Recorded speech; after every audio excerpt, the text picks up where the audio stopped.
Hello everyone, जैसा कि आप सभी का बीपीएससी का एग्ज़ाम आ चुका है। अब आप लोग का आई थिंक बीपीएससी शिक्षक का जो एग्ज़ाम है, ये बीपीएससी शिक्षक का एग्ज़ाम आपका अगस्त में होने वाला है।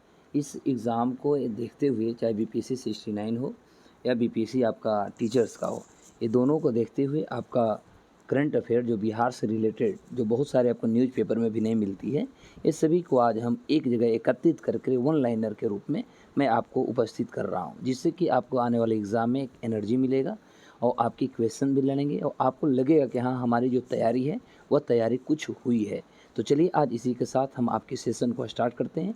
तो मेरा नाम प्रोफेसर अशोक कुमार दुबे हुआ और मैं आज से बिहार स्पेशल दिसंबर से मैं स्टार्ट कर रहा हूँ। पिछले दिसंबर 2022 से हम लगातार सेशन को लेके आऊँगा। 2022 के दिसंबर में बिहार में क्या क्या हुए हैं, एक महीना का एक कलेक्शन जो होगी, ये ब्रीफ में हम आपको दे रहा हूँ, जो आपके एग्ज़ाम के लिए बहुमूल्य होगा। मैं बहुत सारी चीज़ों की बात नहीं कर रहा हूँ, केवल मैं वही पॉइंट की बात कर रहा हूँ जो आपके एग्ज़ाम से रिलेटेड संबंध रखते हैं। तो इसी के साथ आज का हमारा जो सेशन है, इस सेशन को हम स्टार्ट करते हैं डियर। तो हमारा सेशन से बिहार देखेंगे, बिहार, और हम जो सेशन को स्टार्ट कर रहे हैं दिसंबर 2022 से हम सेशन को लेकर के स्टार्ट कर रहे हैं।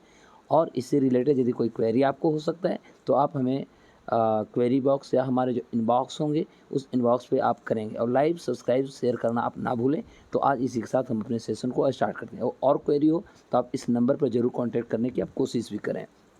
तो जैसा कि देख सकते हैं कि दिसंबर 2022 को हम सेशन लेकर के आए हैं। तो 2022 में दिसंबर में हमारे बिहार में क्या क्या हुआ, चूँकि याद रखिएगा कि भागलपुर जो हमारे ज़िला है, तो भागलपुर में एक अगवानी पुल है ना।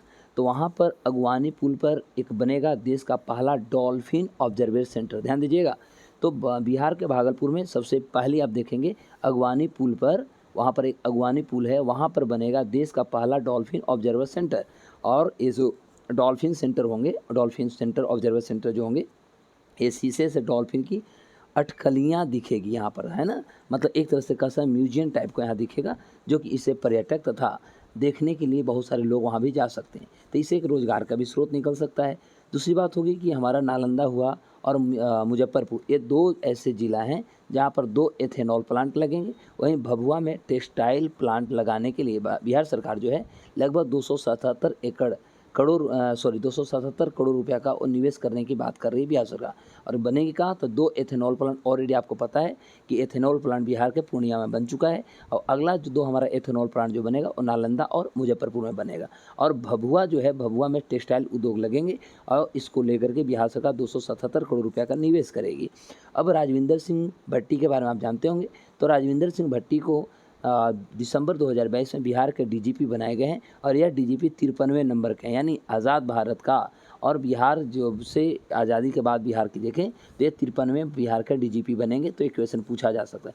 वहीं जल जीवन हरियाली जो बिहार सरकार का एक महत्वाकांक्षी योजना है, तो इसके तहत बताया जा रहा है कि लखीसराय के कजरा, याद रखिएगा लखीसराय में कजरा जगह है, तो वहाँ पर सोलर प्लांट का काम शुरू हो चुका है, और इसमें लगभग 250 मेगावाट की बिजली उत्पादन होगी। याद रखेंगे, जल जीवन हरियाली जो महत्वाकांक्षी योजना है, इसके तहत लखीसराय के कजरा में एक सोलर प्लांट काम कर रही है, इस पर काम चल रही है, और इसमें से 250 मेगावाट के बिजली उत्पादन यहाँ से होंगे। तो देखा जाए तो बिहार के लगभग देखा जाए तो 259 निकाय में अगले 3 साल तक, ध्यान देंगे, बिहार के 259 निकायों में अगले 3 वर्ष तक लगभग 11,000 करोड़ रुपये खर्च किए जाएंगे। और इससे फ़ायदा होगी क्या, तो इसमें देखेंगे टोटल तो 11,000 करोड़ रुपया खर्च होंगे, और इसमें लगभग 3825 करोड़ रुपया केंद्र सरकार देगी, यानी केंद्र सरकार की सहभागिता से बिहार में 259 निकायों में अगले 3 साल में 11,000 करोड़ रुपया का इन्वेस्टमेंट होगा। वहीं बिहार सरकार जो है 2030 तक कहा है कि राज्य को पूरी तरह से एड्स से मुक्त कर दिया जाएगा, यह लक्ष्य रखा गया है। ध्यान देंगे, बिहार सरकार ने 2030 लक्ष्य रखा है कि 2030 तक बिहार जो है एड्स से मुक्त हो जाए। चूँकि आपको पता होनी चाहिए कि बिहार में एड्स का सबसे ज़्यादा जिस शिकार हैं वह जगह, वह ज़िला जो है, उस ज़िला का नाम है किशनगंज। वहीं पूरे भारत की बात करें तो महाराष्ट्र यानी बॉम्बे का नाम आता है। बिहार के पटना जिला है ना, तो बिहार के पटना जिला के कृति राज सिंह है ना, जो न्यूजीलैंड में एक संपन्न हुआ था जूनियर कॉमनवेल्थ पावर लिफ्टिंग प्रतियोगिता। तो इसमें कृति राज सिंह जो है न्यूजीलैंड में 6ठे स्थान में इन्होंने स्वर्ण पदक जीत करके बिहार का नाम रोशन किया है, साथ ही साथ अपना देश का नाम भी रोशन किया है। वहीं पटना हाईकोर्ट के मुख्य न्यायाधीश की बात करें तो संजय कैरोल जी थे, और तथा हमारे जो जज थे अमानुल्लाह, ये दोनों को सुप्रीम कोर्ट के जज बनाया गया है। तो ये हमारे एग्ज़ाम में पूछा जा भी सकता है कि पटना के मुख्य न्यायाधीश संजय कैरोल साहब और अमानुल्लाह को कहाँ का जज बनाया गया है या कहाँ ट्रांसफ़र किया गया है, तो जवाब देंगे सुप्रीम कोर्ट इनको ट्रांसफ़र किया गया है। वहीं हमारे माननीय मुख्यमंत्री जी नीतीश कुमार की अध्यक्षता में एक राज्य कैबिनेट बैठक संपन्न हुआ है। इसमें राज्य सरकार जो है सरकारी सेवक जितने भी हैं उनकी पूरी सेवा अवधि में बिहार लोक सेवा आयोग हुआ या बिहार तकनीकी सेवा आयोग हुआ या बिहार कर्मचारी आयोग हुए, है ना, ये सभी में प्रतियोगी परीक्षाओं में अब अधिकतम 5 बार भाग ले सकते हैं। यानी खास तौर पे सरकार ने योजना लाई है उनके लिए जो सरकारी सेवक हैं। तो यदि आप सरकारी सेवक हैं तो बिहार सरकार के द्वारा जो हमारे यहाँ एग्ज़ाम कंडक्ट किए जाते हैं, चाहे बीपीएससी हो या बिहार तकनीक सेवा आयोग हो या बिहार कर्मचारी चयन आयोग हो, इसमें आप 5 बार से ज़्यादा परीक्षा में भाग नहीं ले सकते हैं। उसके अलावा देखा जाए तो राज्य उद्योग विभाग ने पहली बार बिहार में औद्योगिक विकास रैंकिंग जारी की है। ध्यान देंगे, बिहार के राज्य उद्योग विभाग जो है वो पहली बार औद्योगिक विकास की रैंकिंग जारी की है, जिसमें औद्योगिक योजनाओं को क्रियान्वयन के आधार पर जिला को रैंकिंग प्रदान किया जाएगा। और इस जिला के रैंकिंग में सबसे ज़्यादा यानी पहले स्थान पर देखा जाए तो सिवान को है। सिवान को 100 में 73.5 यानी 100 को लेकर चलते हैं तो 100 में सिवान को 73.5 यानी 73.5 अंक मिले। वहीं पटना दूसरे स्थान पर रहेगा, इसके 68 नंबर मिले हैं, 68 नंबर पटना को मिले हैं। 16 दिसंबर 2022 की यदि हम बात करें तो 16 दिसंबर 2022 को बिहार का तीसरा वित्तीय वर्ष जो हमारी हो रही है 2022-23 का हरित बजट शीतकालीन सत्र में पेश किया गया। तो ये भी एक बहुत इंपॉर्टेंट होगा कि बिहार का हरित शीतकालीन सत्र बजट कब पेश की गई है। तो ये तीसरी वित्तीय वर्ष हमारा 2022-23 का जो रहा ये 16 दिसंबर 2022 को हुआ। और पिछले वर्ष की तुलना में यदि देखा जाए तो इस साल हरित बजट में लगभग 3.26% की कमी भी की गई है। वहीं 2021-22 में देखा जाए तो यह बजट जो थी 79,359 करोड़ रुपया का था। ध्यान देंगे, पिछले वर्ष यदि 21-22 की बात करें तो यह बजट 79,359 करोड़ की थी, जो 22-23 में घटकर 79,255 करोड़ रुपया का हो गया है। जबकि कार्यक्रम की कुल बजट आवंटन देखा जाए तो 29,337 करोड़ रुपया से भी कम होकर यह 28,380 करोड़ रुपया हो गया है।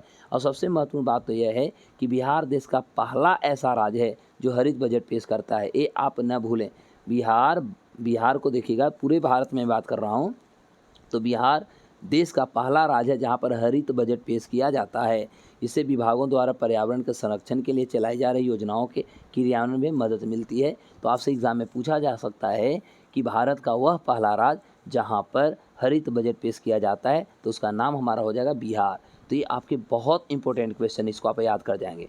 वहीं साहित्य अकादमी जो है तो साहित्य अकादमी ने हिंदी, मैथिली और कोंकणी भाषा में 2022 का अनुवाद पुरस्कार प्रदान किया है। ध्यान देंगे, वहीं साहित्य अकादमी जो बिहार का है उन्होंने हिंदी, मैथिली और कोंकणी भाषा में 2022 का उन्होंने अनुवाद पुरस्कार प्रदान करने की घोषणा किया है, जिसमें बिहार के डॉक्टर रत्नेश्वर मिश्रा, याद रखिएगा इसमें नाम आती है, बिहार के डॉक्टर रत्नेश्वर मिश्रा को चमन नाहल के अंग्रेजी उपन्यास, चमन नाहल, ध्यान देंगे, चमन नाहल के उपन्यास जो है अंग्रेजी उपन्यास है, आज़ादी की मैथिली अनुवाद के लिए इनको मैथिली भाषा का पुरस्कार दिया गया है। ध्यान देंगे, फिर से एक बार आप याद कर जाइएगा कि डॉक्टर रत्नेश मिश्रा जी को चमन नाहल के अंग्रेजी उपन्यास है, चमन नाहल को उसका नाम है, आज़ादी के मैथिली अनुवाद के लिए उन्होंने मैथिली भाषा का पुरस्कार दिया गया है। वहीं बिहार सरकार जो है सरकारी अस्पतालों में दवाओं के वितरण को लेकर एक नया गाइडलाइन यानी जारी की है। और नए नियम के मुताबिक मैं आपको बता दूं कि अब हमारी जो सरकारी अस्पताल होगी वहां पर इलाज कराने वाले मरीजों को 611 प्रकार की दवा मुफ्त में मिलेगा। तो अब हमारी सरकारी हॉस्पिटल में मरीजों को 611 प्रकार के अलग अलग दवाइयाँ मिलेगी। तो बिहार सरकार के द्वारा एक बहुत बड़ी इनिशिएटिव माना जा रहा है। वहीं बिहार के शालिनी कुमारी को याद रखें, बिहार के एक शालिनी कुमारी जिन्होंने तीसरे ASEAN Bharat grass root innovation जो हो रही थी, तीसरे आसियान, ध्यान देंगे, तीसरा आसियान भारत इनोवेशन फोरम में जर्मनी है ना, ज़मीनी स्तर पर उन्हें नवोन्वेषण प्रतियोगिता, ज़मीनी स्तर को इंग्लिश में बोलेंगे ग्रास रूट इनोवेशन कंपटीशन, जिसमें उनके नवाचार modified walker with adjustable legs के लिए उनको पहला पुरस्कार दिया गया है। फिर से आप ध्यान देंगे तो आपको याद रखना है कि शालिनी कुमारी, नाम क्या है, शालिनी कुमारी को तीसरा जो ASEAN Bharat grass root innovation forum जो हो रही थी, उसमें ज़मीनी स्तर की जो 99 प्रतियोगिता होती है, जिसे हम ग्रास रूट इनोवेशन कंपटीशन कहते हैं, उनमें नवाचार मॉडिफाई वॉकर विथ एडजस्टमेंट ब्लेक्स के लिए उन्हें प्रथम पुरस्कार दिया गया है। तो आज की हम बात कर रहे हैं, यह हमारा 2022 के दिसंबर तक हमने आपको अपडेट किया।